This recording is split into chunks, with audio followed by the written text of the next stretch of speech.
This is Creative Banter. Ben's recent completion of his long-awaited Century ride leads to a discussion primarily around plant-based eating habits. If you've ever wondered what Ben eats in a day, your answer awaits. Though I wouldn't be too excited.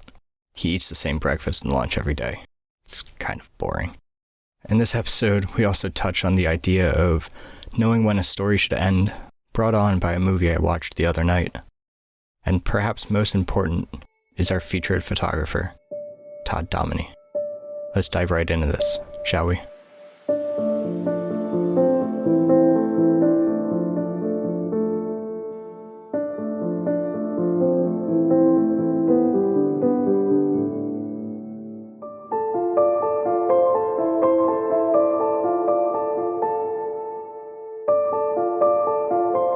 Since you're off Instagram now, you haven't been taking any peek at Instagram or anything like that lately at all? A little bit I have, just on the desktop. I think the biggest problem that I run into is that going back, and I'll mention her again, Taylor Picard doesn't have a website. Yeah. So, and she's going to be one of the people that I interview for an upcoming issue of the magazine. So trying to get information and figure out questions to ask for her is tough without peeking back onto it and different stuff like that, like trying to, not everybody puts their website in their links for emails or that kind of thing. So use that as a way of finding the resources and stuff. Right, exactly. Yeah. So, but you haven't peeked at any like stories or anything in the past week or so, have you? I'm not able to because I'm not having an account. That's what I figured. And the reason I mentioned that is, so this past Monday, I decided to go for the Century ride, which is the 100-mile ride. Oh yeah. Okay. And so it was actually a little bit longer than if I had just gone up to the film lab and back, because there's a park that's a little bit further up the road that has like a water bottle filling station and a bathroom and stuff like that. So that's always my turnaround point. So it was 103 miles total. And I gotta say, the first half of it, I was holding back. I was trying not to chase any rabbits. I was like letting people pass me and stuff like that, which is hard because I'm one to chase rabbits. And so I've gathered. yes, it does happen. And so I was just very restrained into my turnaround point. And then on the way back, I'm like, all right, I'm gonna put a little more effort into this now that I have a feeling for how much energy I have. And it was actually not that big of a deal, which I think is a testament to the Zone 2 training that I had been doing leading up to it. My legs handled it just fine. Everything handled it fine. I had plenty of energy. And actually, by the time I got back to my neighborhood, the final few blocks or so, I was sprinting back to my house, just kind of get a test of the energy. But one thing that is strange, so as we were talking about before we started recording, you were mentioning how it's going to be kind of feeling like winter again there pretty soon. And here in San Diego, it's been nice as it often is, but our weather pattern this time of year is usually nice warm temperatures during the day. And so that's I was riding my way all the way to the coast and up the coast and back. And then as soon as I start turning back inland again, I see a very dark, massive cloud with thunder and lightning. That's not a thing that we get here this time of year. And so thankfully it was tracking a little bit differently than the way I was going. And I only got rained on a small amount, but it was something I wasn't really anticipating. But it was a good ride. And I think a testament to the sort of slow growth sort of approach that we've discussed in the past, and so it was fun. It was a fun experience, and it won't be the last time I've done one of those rides. No, that's awesome. That's great that it went so well. Yeah. Two things on that. So, two things that it popped into my head because, as you and everybody else knows, the whole plant-based experiment that you've been going through has been top of conversation. But before going into that, because I know that'll like stretch out a little bit longer, When it comes to your biking and everything, especially for longer jaunts like this, what kind of like stretches or mobility exercises, that kind of thing, are you doing to avoid like any cramping or anything in your, like, especially your quads and your calves? Because I know that and I know that I have to get better with this, but on a fitness level, when I'm doing a lot of biking at the gym, especially my quads, because I'm working them out at the same, I'm strength training them as well, and I'm lifting heavy. And they're sore all the time. But I definitely know that I need to get better when it comes to stretching out my muscles, and because that way over time it won't be as like terrible, so to speak. Yeah. I actually didn't do anything in the way of stretching, but I'll say that since I was going very light on the way there, and also I basically, from where I live, I go level for a while, then you drop down some hills. So there's nothing very intense happening in the first bit of the ride. And so I think a combination between taking it very easy and not pushing myself, as well as having the hills, I think I just kind of naturally kind of stretch out in that early bit of the ride. Right. And also with the cycling, it's a matter of, spinning the cranks pretty easily and not putting a lot of effort into it. And so I think like if you're to do something very intense, that's really putting strain on those muscles early on, and if things aren't stretched out and loose, I think, that's probably when one would end up being injured or anything, and also maybe lead to, some soreness afterwards. But I didn't have any soreness or anything afterwards. Everything worked well in that sense. Okay. Though I will say that when I go inline skating, I do try to stretch out, because you just kind of hit the ground. Well, you hit the ground. That would be a bad thing to happen. You want to avoid hitting the ground. Right. Yeah. Yeah. But you're going all out at once. Yeah. Exactly. It's hard to kind of do a warm up. It's just, you're going. So I try to stretch before that sort of thing. Right. Yeah. Like I said, it's just one of those things that I need to start implementing more into my like daily almost practice of figuring out different mobility training and that kind of deal. Because I know that I've always had issues with my calves and my shins, hence why I don't do as much running. I would love to do running, as I've talked about in the past, but the issues that I've had on and off with it are not conducive to it, at least not at this point. But then on top of that, guys especially are known to have tighter hamstrings, and then that affects obviously your hips and everything as well. So trying to get some kind of just loosen everything up a little bit so that everything flows nicer. It's definitely a goal of mine in the future, especially before I go into this nicer weather, if it ever comes and sticks around. Yes. Then I'd like to definitely do a lot more biking. Yeah. Get out on that bike and cover some ground, and enjoy some of the signs of spring when they eventually show up for you. Yeah, exactly.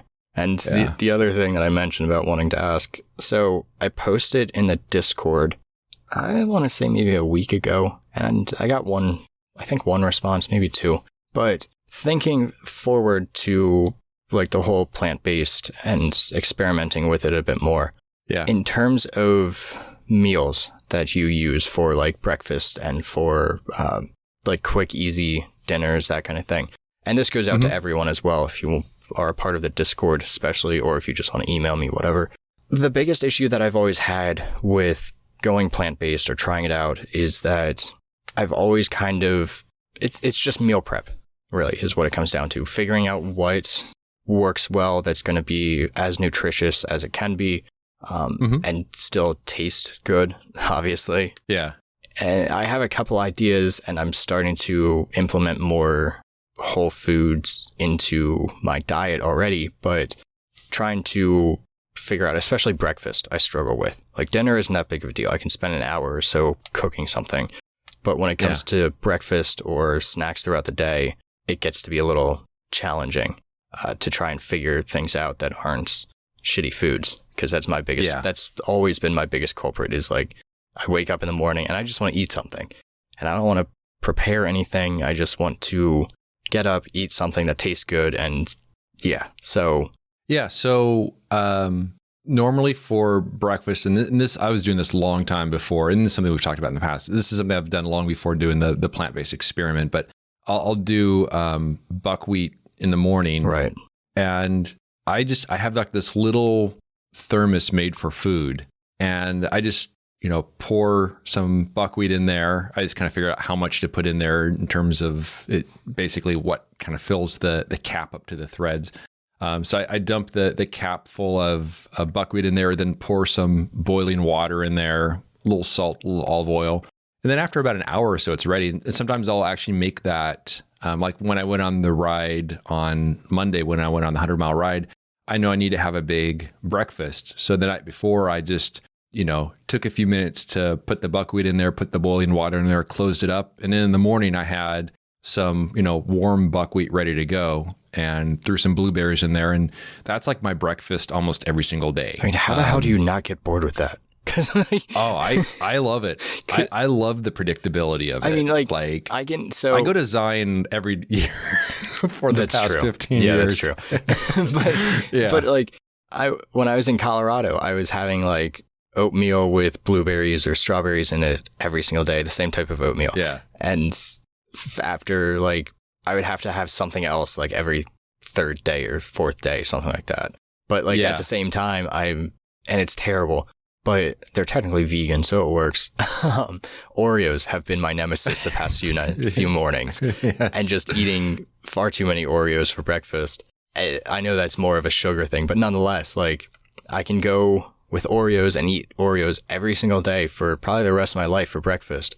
But something healthy, my mind is just like, ew, I don't want to do that more than a few days. See, we just don't even have stuff like that in the house. That's my problem. And if I want a snack, I'll grab some like nuts or something. Yeah. That's kind of a go-to. And you'll probably love what I do for lunches because it's also basically the same thing every day. We have one of those I don't know if I'd call it a blender. It's basically for making like the smoothies and stuff. Okay, yeah.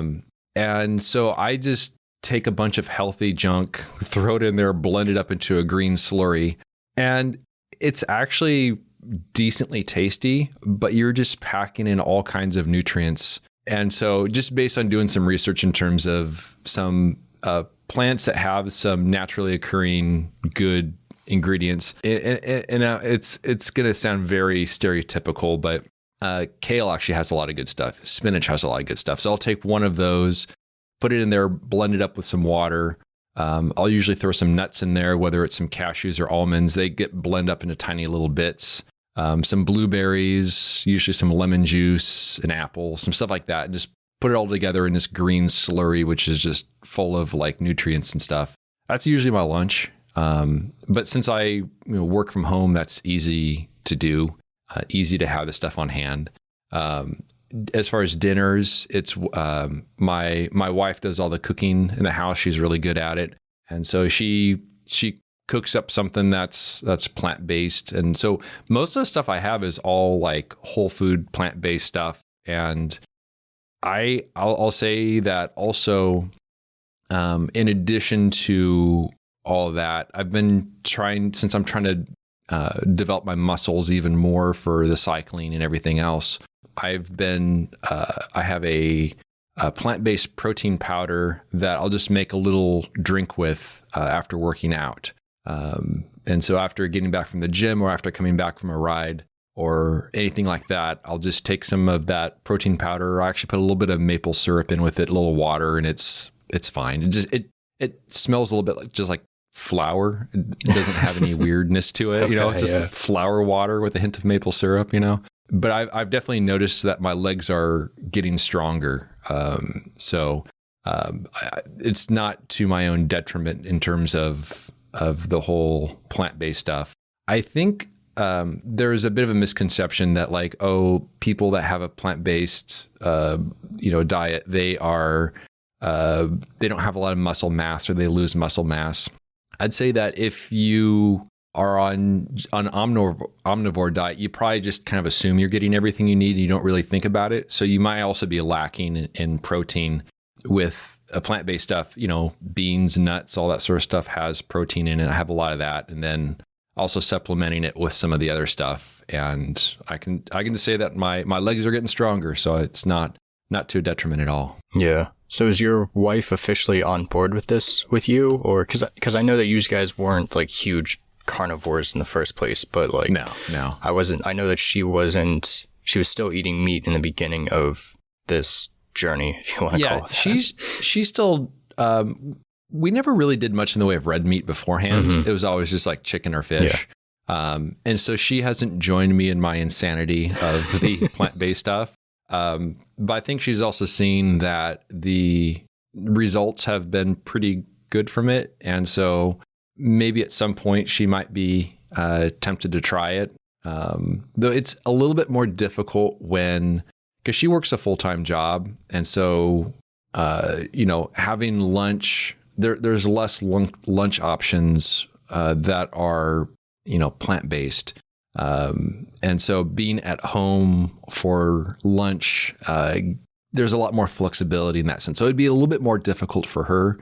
But who knows? Maybe at some point she'll join me on it. But she's not far from what I'm doing. Right. It's not like we're just like, a big, huge, steaks every night, That's like I said, that's my biggest difficulty is just having, especially the junk food and stuff in the house, because like, I think if I could get my girlfriend more on board with this from not necessarily like and protect the animals kind of thing or anything like that, but more so along the health line of things, just eating better to feel better kind of deal.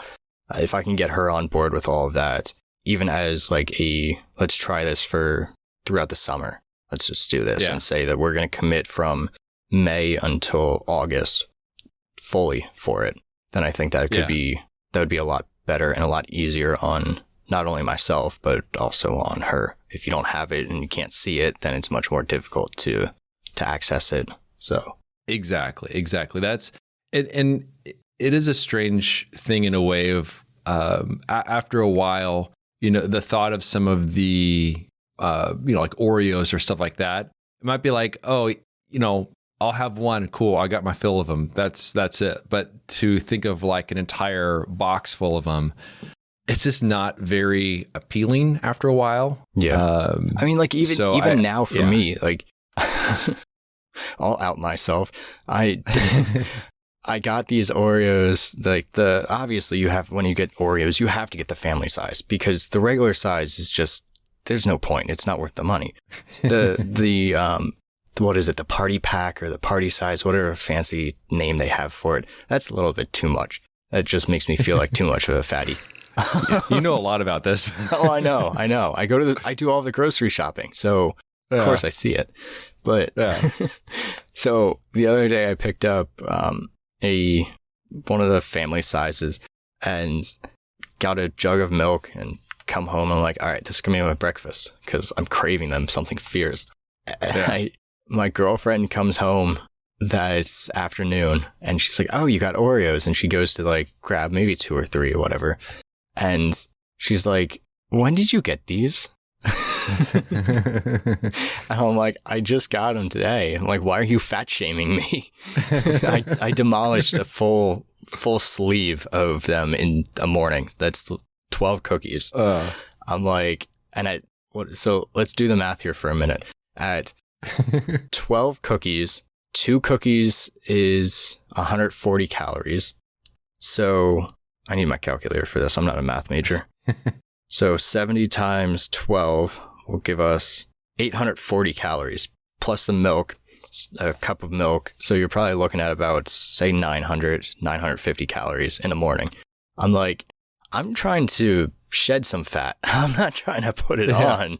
And this is not helping at all. Yeah. And in terms of context, so when I went for that bike ride on Monday, I was giving myself about, I was trying to eat about 200 calories or so every hour or so. Okay. So that's like 4 hours of riding a bike. So that's a fair amount to to that's a lot of energy. In those, a lot of empty calorie and energy. And like we've talked about before, the iced tea consumption doesn't help because that's 140 calories per glass, and it's never just one glass.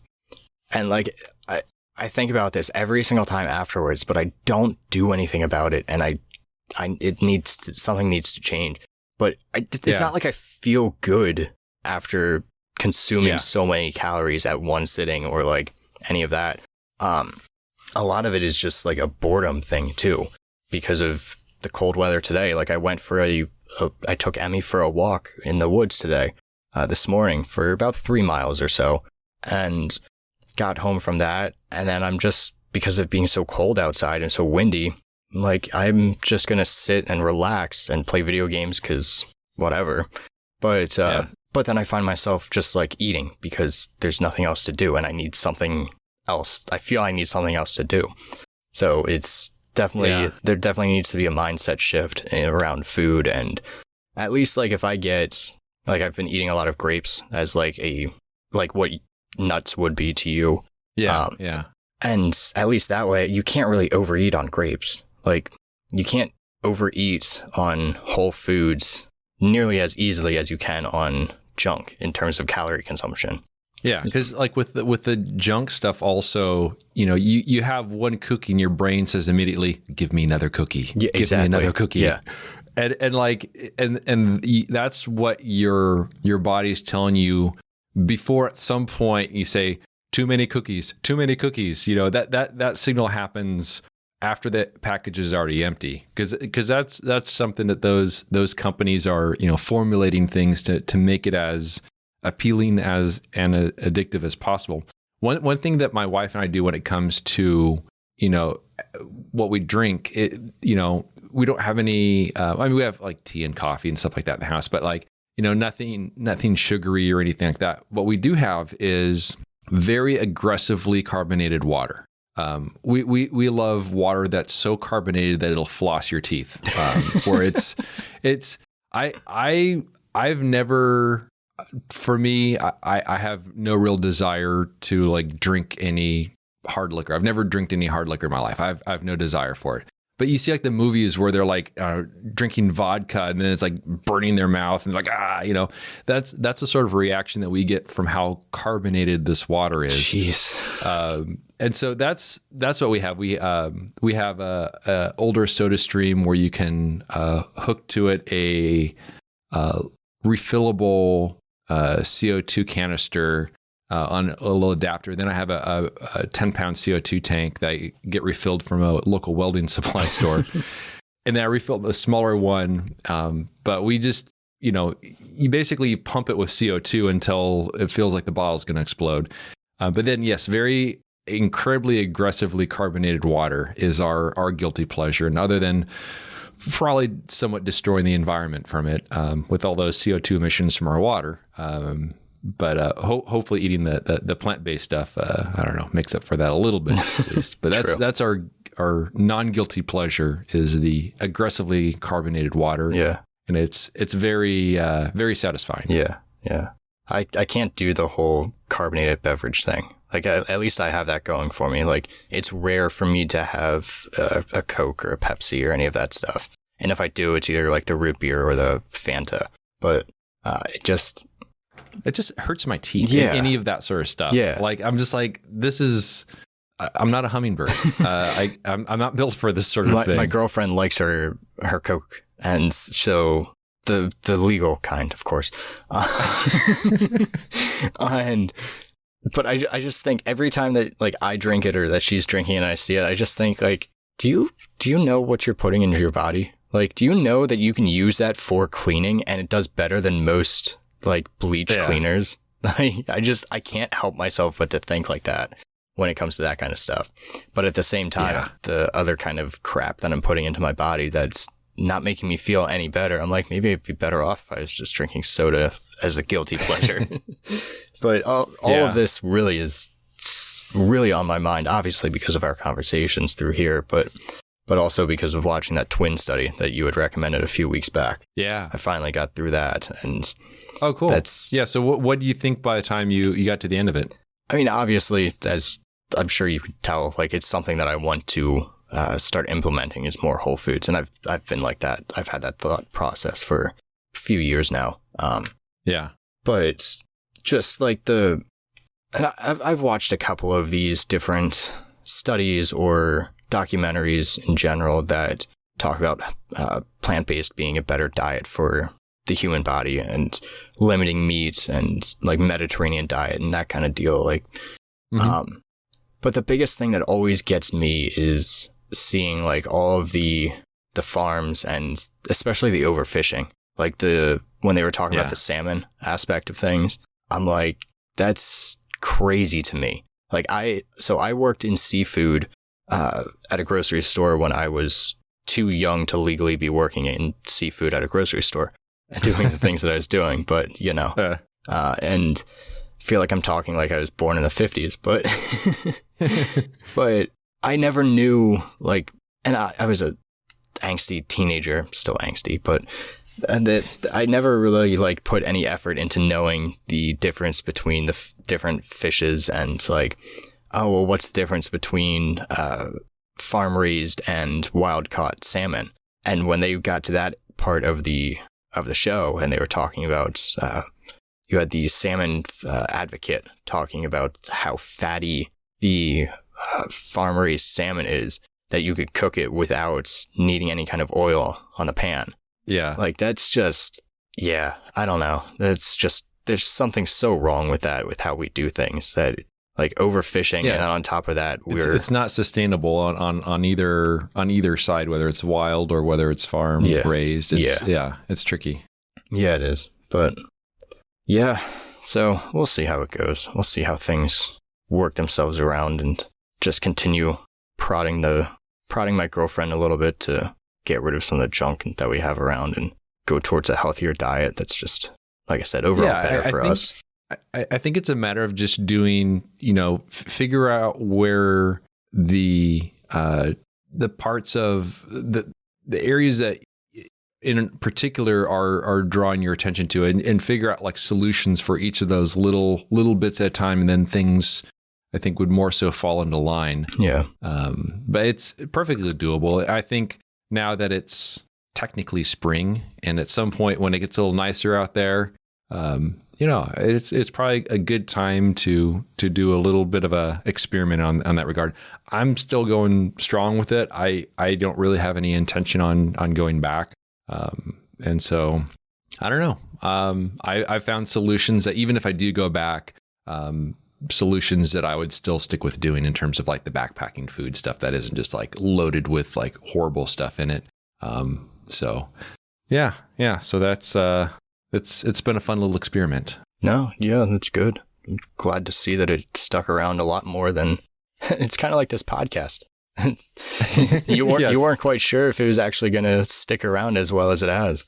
But because we haven't mentioned photography once so far, and we are about a half hour into this one. Yeah. So well, that's why it's called creative banter. We're creatively avoiding photography here. Yeah. Actually, okay. So I have a question for you on that one. So for those listening, Cody's the one, he does all the editing, and he came up with the name and everything for the podcast. So when you came up with the name for the podcast, what was the specific meaning that you had in mind? Was it banter about creative things, or was it a double meaning that we are, quote, creatives and we are bantering? I'd never put that much thought into it, Ben. Okay. Because I was thinking about that. I'm like, maybe there's like this double meaning to it. Like he's got this. Yeah. No, I'm not that smart. I just was thinking of a name, and it just happened. I will say though, the one thing that I was smart about when it came to this is that this only works because you decided to stay on and like go through this, and it's not with someone else. But with creative banter, the initials are CB, and it's Cody and Ben. That's now I see. I didn't get that. Yeah. I didn't put that together. That is one of the things that I was like consciously playing around with, trying to figure out. But like I said, it only worked because of you you and I doing this. So yeah. So if I for some reason just wasn't able to, if I lost my voice, if I couldn't do a podcast anymore, you have to be like searching for like, okay, I need someone by the name of Bartholomew to do a podcast with. I just got to find another Ben. That's yes. The only answer. Yeah. Yeah. Well, there's more of those than Bartholomew's, I believe. Probably. Yeah. At least these days. But maybe that'll change again in the future. But So the other night, I enjoy watching these, like, I think is it Studio 824 that does a bunch of like kind of indie, weird looking movies kind of deal. I have no clue. I think it's Studio 824, but whatever. I watched a movie the other night that my girlfriend fell asleep to about halfway through it. So that kind of gives you an idea of how great the movie is, depending on your preferences. Yeah. But it's on Netflix. It's called Spaceman, and it's with Adam Sandler stars in it. And I mention this because I personally love the movie. I thought it was great. It is adapted from... It's adapted from a 2017 novel, Spaceman of Bohemia. So it's a science fiction drama. Essentially, this Czech astronaut is 6 months into a space mission to investigate a mysterious cloud of dust and particles called Chopra lying beyond Jupiter. And throughout the movie, Jakob struggles with loneliness and misses his wife, Lenka, who has recently stopped talking with him after he left her and their unborn daughter behind to go on the mission. And what's most fascinating about it is that right before Jakob gets to this cloud of dust and such, there's this creature that comes aboard his ship, this alien creature in the form of a spider. Okay. And the spider is, throughout the movie, is trying to help him to amend his relationship and his thoughts with his wife, because obviously that's a huge issue. Like, you're away for 12 months on a spaceship, thousands or a lot more than thousands, millions of miles away, and you have your wife no longer wants to be in contact with you. So, really fascinating movie, really interesting movie. I'm doing a terrible job of describing it, but but I mention this because without spoiling anything, the last scene of the movie I thought was super unnecessary. And when the movie, right before this last scene, is a fade to black, and right at that fade to black, I was tempted to just shut it off because I knew that there was going to be more. I knew there was going to be one more scene, just kind of like that whole thing of everything needs a resolution and everything needs a happy ending or whatever. That I knew that it was coming. Yeah. But I think there's something to be said there of knowing when the story really should end, when a story should end for any creative act, for anything, whether it be a book or knowing, like, in some of your images before you've said about cutting off trees at certain aspects or certain points, not showing everything to the viewer, because there's a certain power in that not knowing, in letting people guess and think, oh, what actually happened here. I was listening to a podcast the other day with Seth Godin and Tim Ferriss, and Seth Godin was saying how in stories or in comics, there's a lot of times where in one panel you're looking at the superhero, and in the next panel the superhero is fighting the villain, and you have no idea how that superhero got to the villain. You have no idea what happened in between. Yeah. But you fill in the blanks with your imagination. Yeah. And I just think there's something important there for everyone to consider, regardless what it is that you're actually making, whether a movie or a photograph, but playing around more with letting the viewers, not see everything and not know every little action or every little detail that's around what you're capturing or what you're trying to convey. So if that movie had ended when it faded to black and there was no more beyond that, there would have been questions as far as what happens after that. Is that kind of where what you were thinking at that point? And that would have been a perfectly satisfying end to the movie? Yes. Without spoiling too much. And if you watch it, you'll know exactly what I'm talking about. You'll get to that last scene and it tells you just enough to know like everything's resolved, that you are like, okay, everything's going to be good here without needing that final scene. And it's like, it's a little like 2-minute final scene that they put in that is just like that, just to really cement that happy ending aspect of it.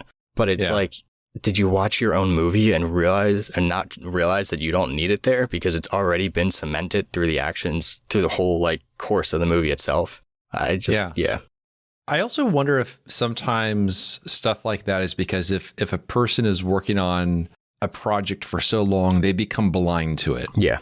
They become blind to what the viewer's perception of it will be. And in their mind, they might think that that's necessary, but in reality, it's completely unnecessary. So I can see that as an aspect of that, but also, something like a movie, it's not, obviously it's not made by one person. Right. Yeah. There's so many people involved. So you'd think that with that many eyes on it, that there would be at some point, something like that would just be dropped on the editing floor. Just in terms of, it's just completely not necessary, for that. But I also wonder too, because so obviously in the process of making movies, you have all of these different eyes. And like you said, you have a bunch of people working on one movie at one time. Yeah. But then you also take it to screening tests. And so I have a feeling that they didn't want that scene in it. Like from a creative standpoint, it doesn't make sense to have that scene in it. It's unnecessary entirely. Yeah. But I feel as though you would have taken it to a screening test and the majority of people would have been like, oh, well, what happens about X? Yeah. And like, I need a scene about X to resolve this for me completely. And so I kind of feel, because I feel like that's why it faded to black like it did for as long as it did. So that was kind of their statement of this is where it should end. Right. The other thing too is you had mentioned it's based on a book. Mm-hmm. So I wonder if there's something along those lines of where if we're going to tell the story as the book has it, for whatever reason, that part is. So I can see how fading to black could just be the acknowledgement of this really is where we creatively think this should end. Mm-hmm. But then there's the other stuff, if there's some obligation that comes with showing that for one reason or another. Yeah. Kind of along these lines too. And we'll just try and flow right into our photographer of the week here. Yeah. So now that issue 4 is officially wrapped for Nature Vision magazine, that was published yesterday, thrown out there. And so every time that we finish an issue, I try to take like a week to myself and just kind of decompress and restart everything before I start tackling the next one. And today is the start of that decompression period. And I was scrolling through YouTube and I came across this photographer on here. And he has the video that I came across is him going to photograph Keeler, California, which is an abandoned town. It's essentially the town or city that Los Angeles killed because of some water drainage or something. He explains it in the video. Yeah, it's on the way to Death Valley. So it got wiped out when Los Angeles stole all the water, and it just became like just crazy dust storms and stuff flowing through town and just made it miserable there. Yeah, at the end of this video in particular, and I'll throw a link down below too for everyone, he actually goes through, he puts a paragraph or so explaining like the fact that Los Angeles spends something like $25 million a year on pumping like 19 million or some insane amount of gallons of water into this area to quell the dust and to keep everything down, tamped down, because they finally acknowledged what they had done in the, I think, early 2000s. Which that alone is absurd. The fact that they are spending so much money and using so much water to fix this mistake that they never should have made in the first place. Yeah. But I was watching this video, and it's Todd Dominey. I think I'm pronouncing that right. And he has some absolutely beautiful work. The one in particular that I love, if you look at the zine that he has on his store, that's very unfortunately sold out, the photograph of the pool with the Sierra Nevada range in the background is just truly stunning photograph.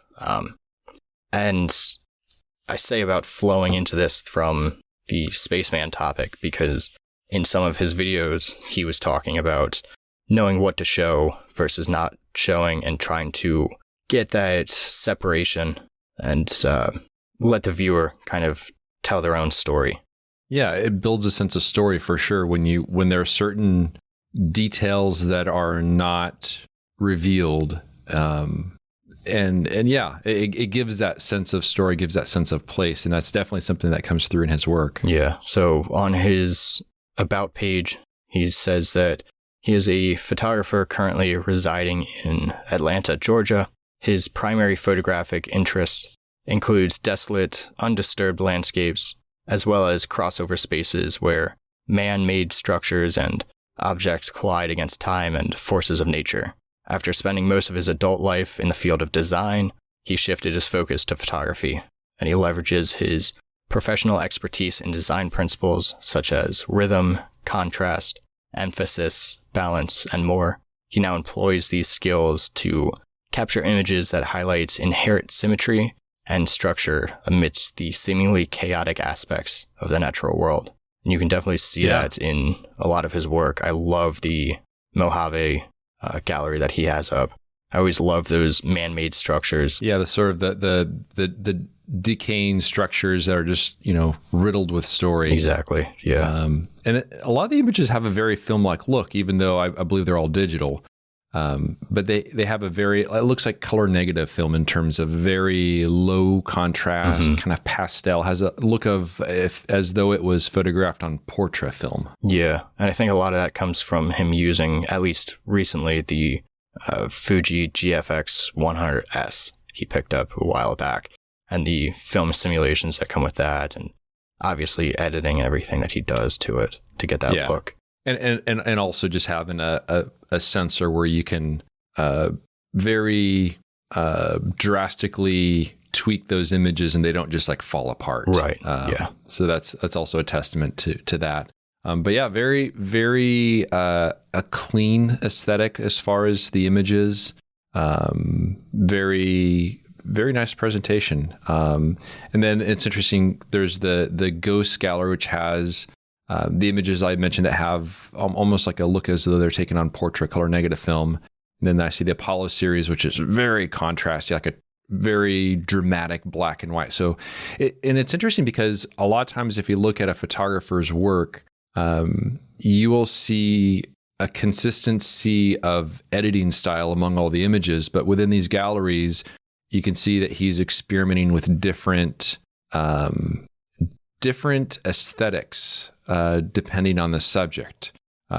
And each of those galleries has its own cohesive feel to it.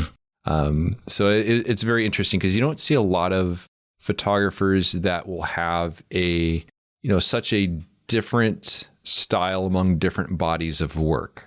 So that I find that to be very interesting. Yeah, I think it's funny you talk about high contrast when it comes to his Apollo series, because a lot of like the third image down, at least how my screen's oriented, with the solo rock in the foreground, it's very crushed blacks kind of look to a lot of these images in general as well. Yeah. Not necessarily what I would consider to be high contrast in the way that we know it with digital. Yeah. Perhaps more of a filmic high contrast in a sense.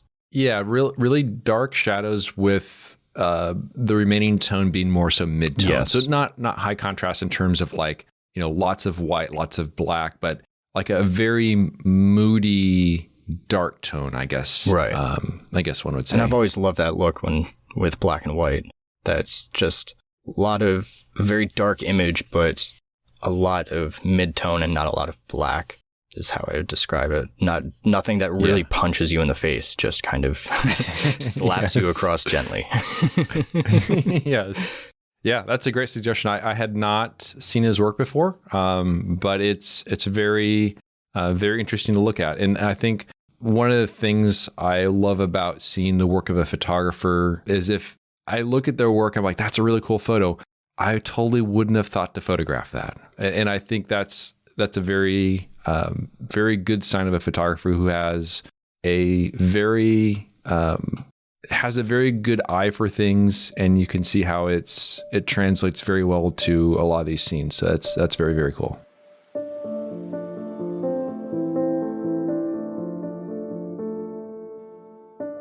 I hope you enjoyed our creative banter. You can learn more about Cody's work by visiting his website, codyschultz.com, and you can find my work at benhorn.com. For further discussion, join us at patreon.com/creativebanter. It's a place where we can interact with you, the listener. And although we greatly appreciate those who contribute by joining a tier, discussions are open to everyone, whether you're a paying member or not. Thanks so much for listening, and we'll see you around next time.